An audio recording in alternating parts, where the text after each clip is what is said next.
के संबंध में या सत्य के संबंध में सबसे इम्पोर्टेंट क्या है?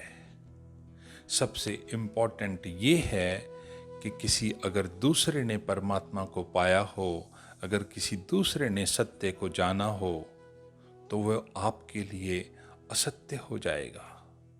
वो आपको कितना ही बताए, पर वो आपके लिए सिर्फ एक ज्ञान होगा। कोई भी दूसरा व्यक्ति किसी को भी सत्य नहीं दे सकता, परमात्मा नहीं दे सकता। परमात्मा और सत्य एक ऐसी वेल्थ है, ऐसी संपदा है जिसको ट्रांसफर नहीं किया जा सकता। सत्य कोई ऐसी बात नहीं कि आप उसे उधार ले सकें, उसे चोरी कर सकें या उसे भिक्षा में प्राप्त कर सकें। सत्य या परमात्मा एक अकेली ऐसी विराट संपत्ति है जो स्वयं ही पानी होती है और कोई रास्ता नहीं। एक राज्य था बहुत खुशहाल। उस राज्य में एक युवक बहुत वीर था और उसकी वीरता से प्रसन्न होकर, उसके कार्यों से प्रसन्न होकर राजा ने उसे कहा कि उसे इस राज्य का सबसे बड़ा पद दिया जाएगा। बड़ी सम्मानित पदवी है, उसे दी जाएगी। और ये घटना कई 100 सालों बाद इस राज्य में घटेगी। उस युवक को प्रसन्न हो जाना चाहिए था। राजा ने खोज खबर निकाली, लोगों ने राजा तक ये बात पहुंचाई कि वो युवक जिसे आप ये पदवी प्रदान करने वाले हैं, वो आपसे खुश नहीं है, वो इस पदवी से खुश नहीं है।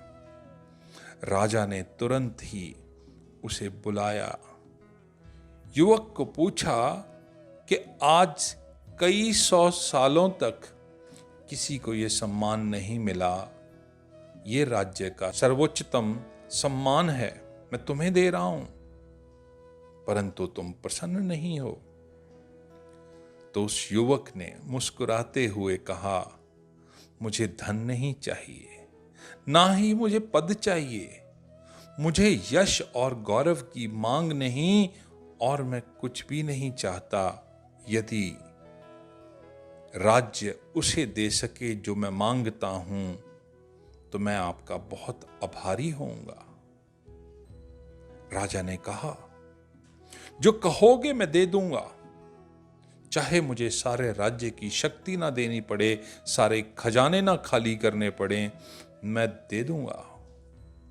उस युवक ने कहा कि मुझे सत्य दे दो, मुझे परमात्मा चाहिए। राजा बिल्कुल चुप रह गया।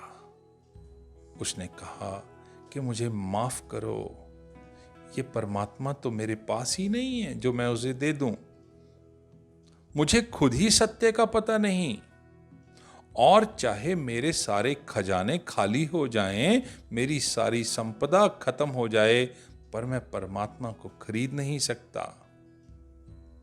क्योंकि अगर मेरी शक्तियां, मेरा धन, मेरी दौलत सत्य को खरीद सकती, तो जिन्होंने सत्य को पाने के लिए राज्य छोड़े थे, वो बहुत नासमझ थे।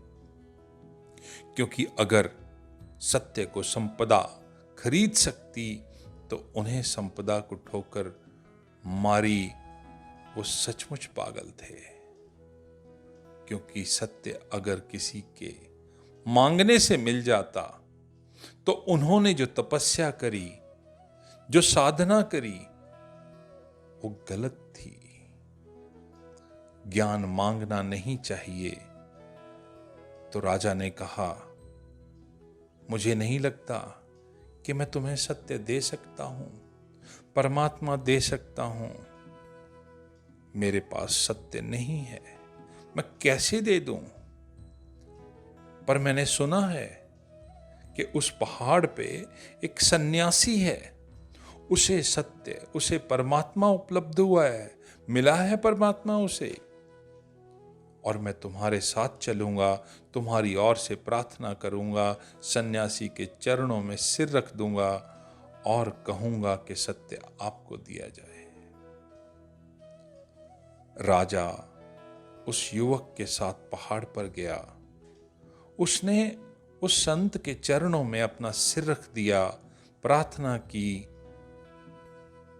कि हे राजन, मैंने इस युवक को वरदान दिया है, इस युवक से यह वादा किया है कि जो ये मांगेगा उसे मैं दूंगा, लेकिन इसने तो परमात्मा को मांग लिया, इसने तो सत्य को मांग लिया और वो मेरे पास है ही नहीं, इसलिए मैं आपके पास आया हूं। कृपया आप इसे सत्य दे दें, परमात्मा दे दें। और वो सन्यासी, वो संत चुप हो गया सुन के, जैसे राजा खुद हो गया था। फिर उसने कहा कि सत्य एक ऐसा तत्व है जो किसी को दिया नहीं जा सकता। जिस दिन सत्य दिया जा सकेगा वो सत्य सत्य ना रह जाएगा। सत्य या परमात्मा कभी दिया नहीं जाता, उसे तो पाना होता है। लेकिन हम जिन सत्य की धारणाओं को पकड़ लेते हैं वो पाई हुई नहीं है, वो धारणाएं हम पर आरोपित हैं, हमें दी गई हैं। आप जो भी धर्म स्वीकार करते हैं वो आपने पाया नहीं है, वो आपने स्वीकार किया है।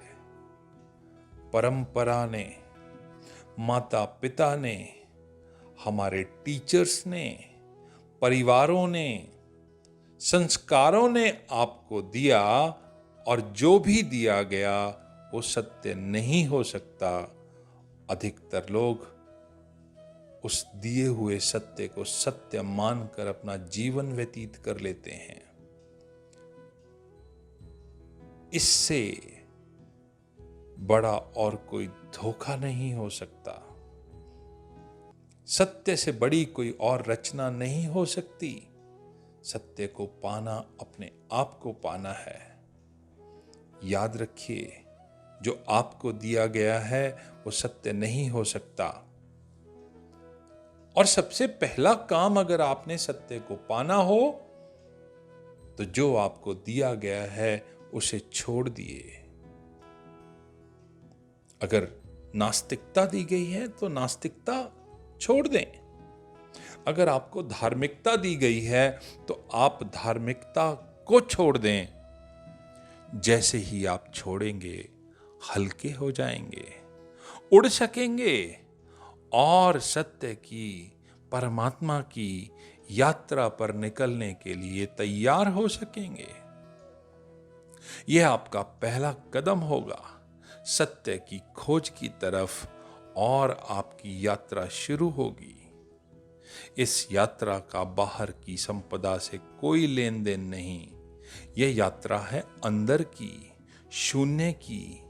कहीं जाना नहीं है, कुछ प्राप्त नहीं करना है, बस खोना है। बस जो अपना नहीं है उसे हटाना है, और जैसे ही वो हटेगा सत्य प्रकट हो जाएगा, परमात्मा प्रकट हो जाएगा और उससे मिलन हो जाएगा।